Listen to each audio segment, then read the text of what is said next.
I will kill them all. This is gonna be fun. Tyler Perry's Ruthless. Oh yeah, what's going on, fam? It's your man VACAY-JAYTV, and yes, I'm back with another video. This is for Tyler Perry's Ruthless Season 3, Episode 15 recap. And yes, this one was wild. The lowest is definitely the lowest. Ruth is starting her rampage, and we finally see Malcolm and Ruth meet up. Oh yeah, listen. Don't forget to check out all my episode recaps so you don't miss out on anything and get caught up on everything. So let's go into episode 15 of Tyler Perry's Ruthless. Now, the name of this episode is The Pencil Sharpener, and it reads, the highest becomes suspicious of Daikon's relationship. Brian blames Andrew for leaving him defenseless, and River offers Zhane a solution for Manny's unwelcome advances. Oh yeah, definitely this one was real interesting. So where did we leave off? We left off where the highest and Ruth were getting busy and making Daikon watch as they're getting it on. Yeah, the highest is definitely the lowest for doing this because he believes that Ruth and Daikon have a thing going on, right? He doesn't believe that they're not messing around. And yeah, he's making Daikon suffer by making him watch. Now, you know Daikon loves the lowest, right? Loves the highest, but he also has feelings for Ruth as well. So this has to be extreme torture for Daikon right now. I don't know why the highest would want him to do this, but I guess he wants to make sure that he knows that, yeah, Ruth is his and not Daikon's, right? So he goes ahead and he does what he was taught to do from Ruth, and he uses his tongue and does a couple of tricks. And of course, Daikon is so upset, so mad about everything. And yeah, this has to be the most excruciating pain to watch somebody that you love mess around with somebody that you're messing around with. I mean, you guys drop your comments below.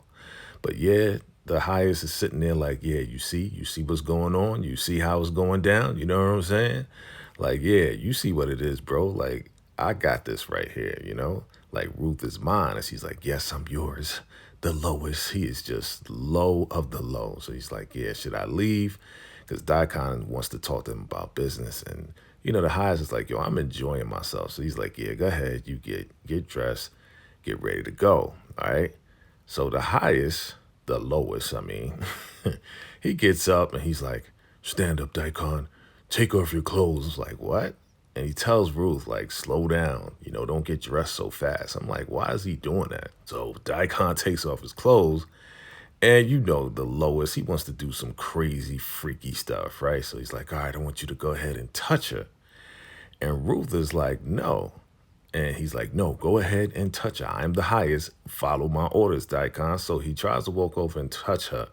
And Ruth is like, no, I'm yours and yours only. You know, I don't know what you're trying to do. And he slaps her, and then she slaps the taste out of his mouth right back. Not only once, but twice. Front slap and back slap, the highest. Like, what? Ruth is wild. So Ruth is like, listen, I told you I am yours and yours only. And he's like, what do you think? You're a god? She's like, yes, I'm a goddess. And I've been sent by the Raku just for you. So I'm not going to do it. I'm yours and yours only. So she gives him the kiss of death. And he just like falls and melts right into her hands, right? Daikon is like, what the heck is going on? So she gets dressed. He's like, where you going? She's like, I know you need your breakfast, so I'm going to go get your breakfast going, all right? All right. She's like, Daikon, get dressed. He tells Daikon to get dressed, and she walks out, and the highest is like, what the heck? And Daikon, he's sitting there like, what just happened in his mind? And the highest, he just can't believe how Ruth just took over, told him what she's going to do, told him what's going to go down, told Daikon to get dressed, and then walked out. So he is like, wow, this is crazy. And he's so impressed by it. He's like, I believe that she is a goddess. Like, he believes that she's a goddess and she's been sent here by the Raku. Like, seriously, like all the other ladies he's been with, yeah, they've been delicate or whatever, but not Ruth. Ruth is a goddess, right? So he's celebrating Daikon is like, bro, can we talk about business, man? Like, seriously, like, I don't want to celebrate with you. Like, you just did what you did in front of me. He's like, all right, let's talk business. So he's like, yeah, we got Andrew. But, the guy that was in the cooler, he's still on the run. And those folks are still, outside the campus. What do you want to do? All right, we'll get breakfast or whatever. We got to go to the bank. And yes, I'll meet up with these people. All right. So now Ruth goes to the kitchen, and who does we see? Elder Mother Marva's there. She's like, oh, look at you looking the way that you're looking. Right? And Ruth is like, what does that mean? What do you mean by that? She's just like, it's just a great Raku day. And of course, nosy ass Elder Mother Marva, she's like, yeah, so how was your night? How was the highest, Is he well rested? Trying to get in her business, being all nosy and stuff. And Ruth is like, yes, he's fine. He's fine. Is breakfast ready? He's very hungry or whatever, right? So then Elder Mother Marva's like, so did he, ask about your bump? Did he touch your belly? She's like, no. He didn't touch my belly, and maybe he did. Did he bless your belly? Can I touch it? And she's like, no, you can't touch my belly. So she's like, listen, just get breakfast ready, and you better stop trying to, make trouble for me and the highest. I'm telling you right now, you're going to pay for it. And she's like, who do you think you are? She's like, I'm Ruth. She's like, whatever.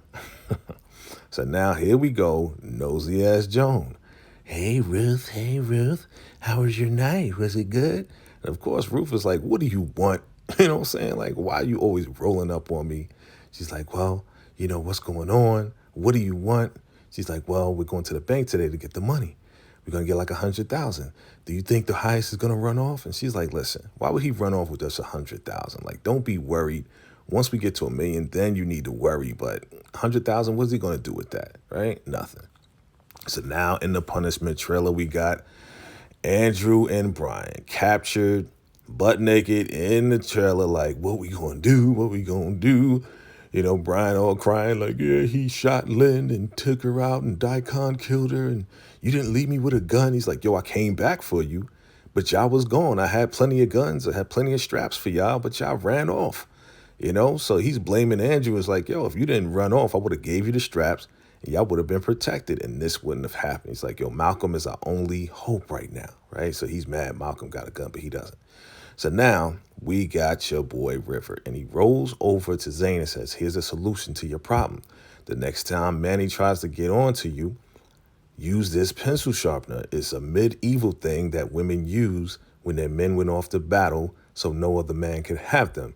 So if somebody tried to force themselves on them, yeah, they would definitely get cut by this pencil sharpener that's inside of them. So he gives her a demonstration with this stick. And he's like, see, it cut the stick. So it's soft on the outside and it has, razors on the inside. So you use that the next time he tries to come on to you.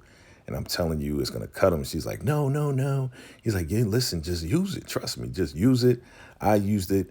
And that guy stopped trying to come on to me. So this will work for you. So yeah, your boy River is really trying to look out for Zhane. My question is that the same one that he used inside himself? That's disgusting. All right. So yes, Zhane is thinking about it. Will she use it? Yeah, we'll see. Now, Daikon goes to see Ruth. And she's like, listen, you can't intimidate me, man, so don't even try it. So he tries to come on to her, and she's like, listen, you going to do it? What you going to do? You going to stand there? So he turns away, and he's like, how did you do that? How did you do that? He's mine. He loves me. He doesn't love you. And she's like, well, it was just a good activity. That's all it was an activity. That's it. He's like, listen, I'm going to get you back. I hate you. And she's like, I love you. She's like, listen, he's sexually immature, so, I can control him like that. And she's still trying to come on to Daikon, trying to control him. The power of the kitty cat, boy. I tell you, Ruth knows what she's doing, and Daikon knows that he's going to try to get at her.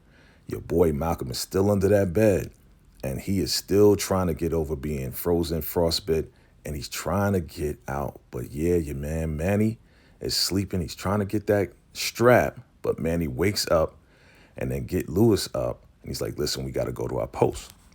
So they wake up and go outside to go to their post, and they see your boy Daikon. Daikon is like, listen, I'm going to be going off the campus.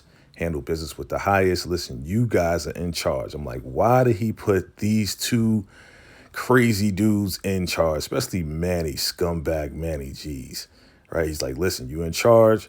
The guy that was in the freezer, he's still on the run, so look out for him. But yeah, he's probably dead. So they think that he's dead, right? Because he was frozen, frostbitten. But nah, he's right under that bed on the bus.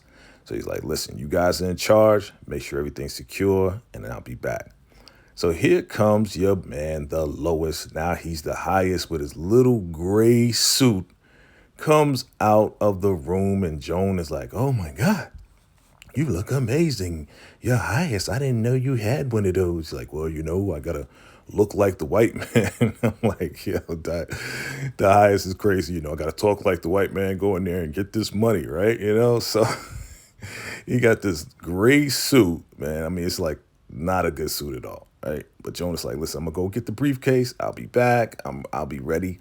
So here comes nosy ass River, right? He's like, oh, the highest.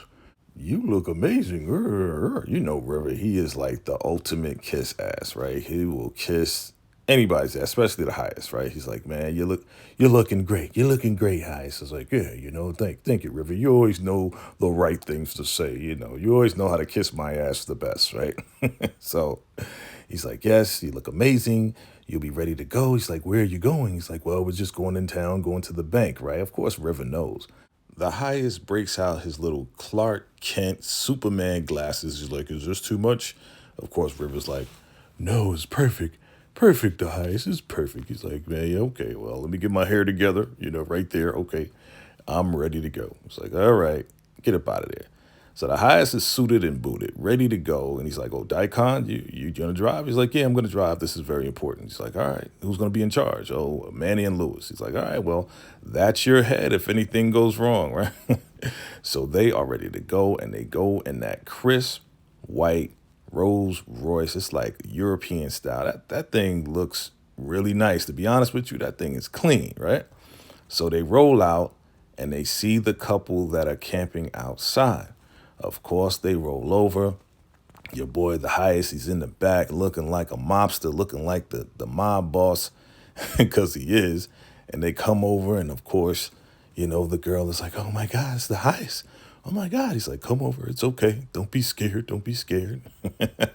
Right? So they come over, and she is so overwhelmed by seeing the highest. He's like, what are your names? And she can't talk. And he's like, it's okay.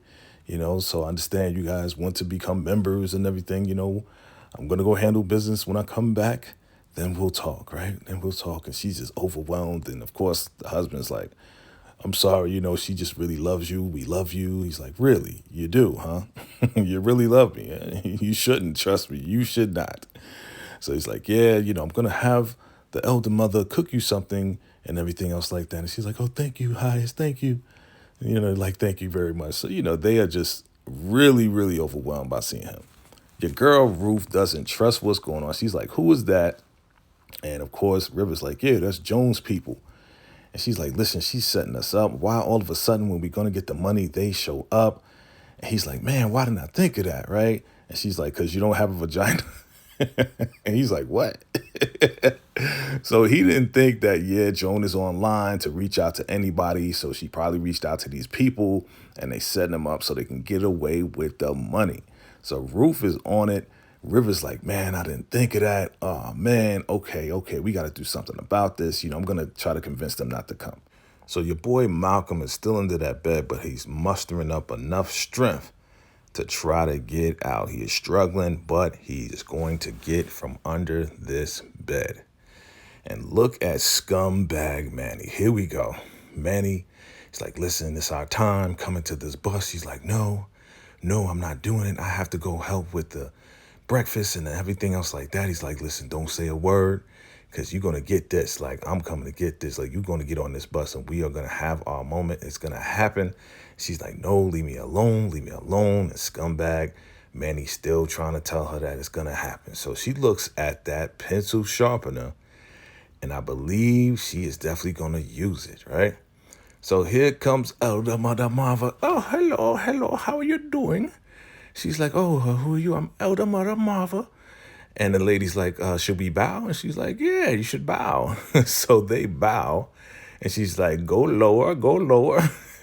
Elder Mother Martha's just soaking up all of this stuff. They had no idea.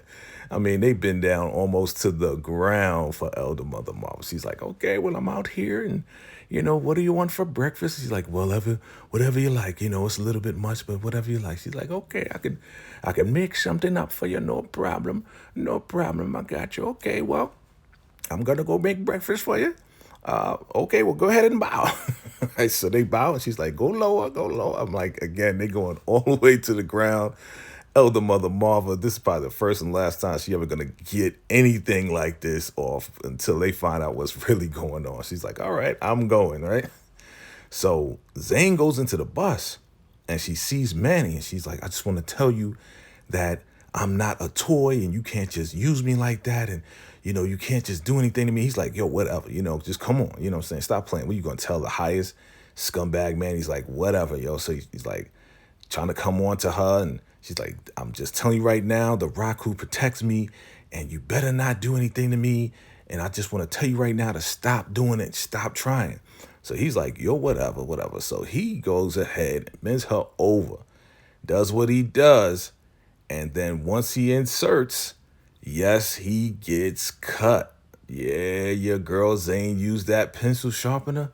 And she's like, I told you, the rock who protects me. Like, she just played him because she knew she put that pencil sharpener in her. Of course, he's screaming, what did you do to me? You cut me, right? So now he's on the ground, holding himself, cut up. Man, I hope you bleed out, right? So what? Your boy Malcolm, he got the strap. He rolls up on Ruth, and he takes her to the back of the fence. And yes, we finally see Malcolm roll up on Ruth for the first time. We're seeing these two in a scene together. Is he going to shoot her? We shall see in the next episode of Tyler Perry's Ruthless. Fam, again, it is getting more intense. Let me know. Drop your comments below. That's the recap, fam. Let me know what you thought about this episode. I thought it was kind of crazy. Definitely, family. I appreciate you all for watching. Listen, if this is the first time you're finding me, definitely go ahead and hit that subscribe button, hit that like button. Definitely comment and share. And yes, I appreciate you all for watching, fam. Yeah, it's definitely getting more intense. You guys let me know. Drop your comments below. I appreciate you all for watching. And until next time, salute.